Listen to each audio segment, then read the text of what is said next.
अल्हम्दुलिल्लाहि वस्सलातु वस्सलामु अला रसूलिल्लाह अम्मा बाद। मुहतरम नाज़रीन व सामिईन, सुनन इब्न माजा में से अबवाब ज़कात हम समात फरमा रहे हैं।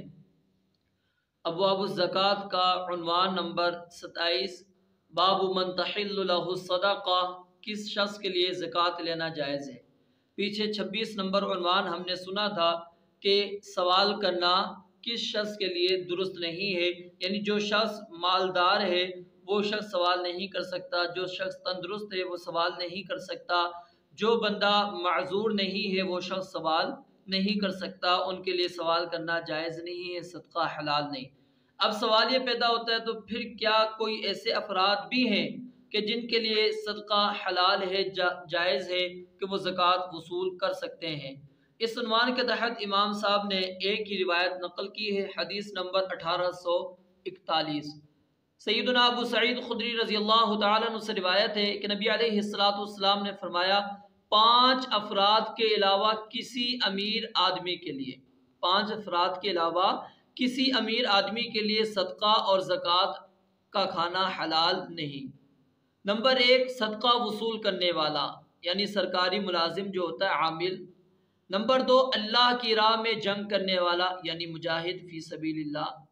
नंबर 3, वो दौलतमंद जो सदक़े की चीज़ अपने माल के बदले खरीद लेता है।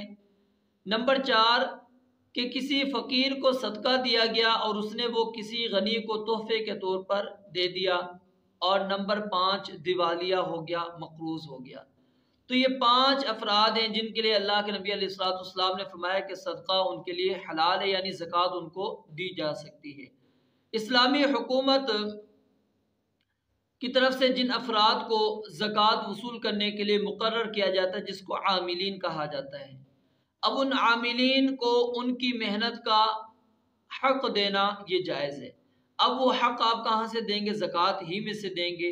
अगर आप उनके लिए ज़कात को हलाल नहीं समझेंगे तो फिर ये मामला चलाना क्या है, बस औक़ात मुश्किल भी हो सकते हैं। तो इसलिए जो बंदा ज़कात इकट्ठी कर रहा है, ज़कात वसूल कर रहा है, वो शख्स, उसको अगरचे वो मालदार है, उसको उसकी मेहनत का सिला दिया जा सकता है, उसका हक़ दिया जा सकता है उजरत के तौर पर। और नंबर 2, वो शख्स जो अल्लाह की राह में जिहाद करने वाला यानी मुजाहिद फ़ी सबीलिल्लाह, यानी जिस तरह इस्लाम का दिफा करना, इस्लाम की सरहदों का दिफा करना इंसान के लिए लाजिम है, ज़रूरी है, इसी तरह वो अफराद जो अल्लाह के दीन के गलबे के लिए अपने आप को जिन्होंने वक़फ़ कर रखा है, जो अल्लाह के दीन की सरबुलंदी के लिए अपने दिन रात शब व रोज़ को उन्होंने सरफ कर दिया है, तो ऐसे अफराद ज़कात के मुस्तहिक़ हैं, अगरचे वो मालदार ही क्यों ना हों। और इसी तरह तीसरा, आप अलैहिस्सलाम ने उस गनी को बयान किया जो अपने सदकी की हुई चीज़ को अपने माल के बदले ख़रीद लेता है। मुराद क्या है?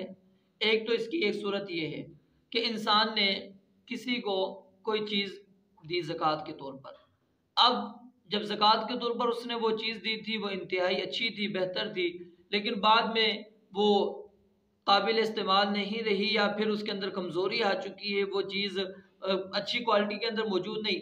अब वो शख्स बेचना चाहता है जिसको ज़कात के तौर पर आपने दी थी, तो अब ज़ाहिर बात है आप उससे ख़रीदेंगे, क्योंकि आपने दी थी तो वो आपका ख्याल करता हुआ आपसे उतनी रकम वसूल नहीं करेगा।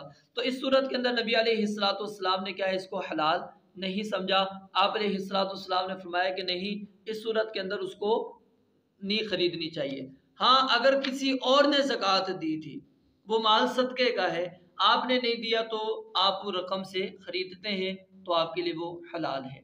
इसी तरह किसी के पास कोई तोहफे के क्या नाम है, कोई ज़कात का माल आया, उसने किसी मालदार को बतौर तोहफ़ा कोई चीज़ उसमें से दे दी, तो उस मालदार के लिए वो चीज़ हलाल है।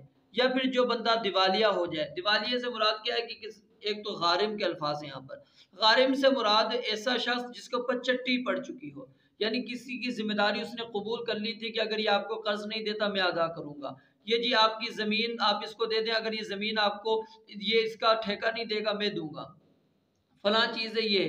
अब वो क्या है, कोई हादसा आया, कोई भी चीज़ आफत आई, वो ख़त्म हो गया, अब ऐसा शख्स क्या है, अब चट्टी उस इंसान पे पड़ गई जिसने उसकी जिम्मेदारी قبول کی تھی، تو اسلام کیا کہتا ہے کہ آپ اس کی زکوٰۃ میں سے مدد کریں۔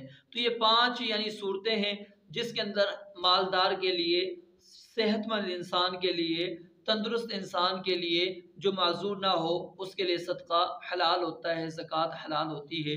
اللہ رب العالمین سے دعا ہے رب العالمین سمجھنے اور عمل کرنے کی توفیق عطا فرمائے۔ وآخر دعوانا الحمد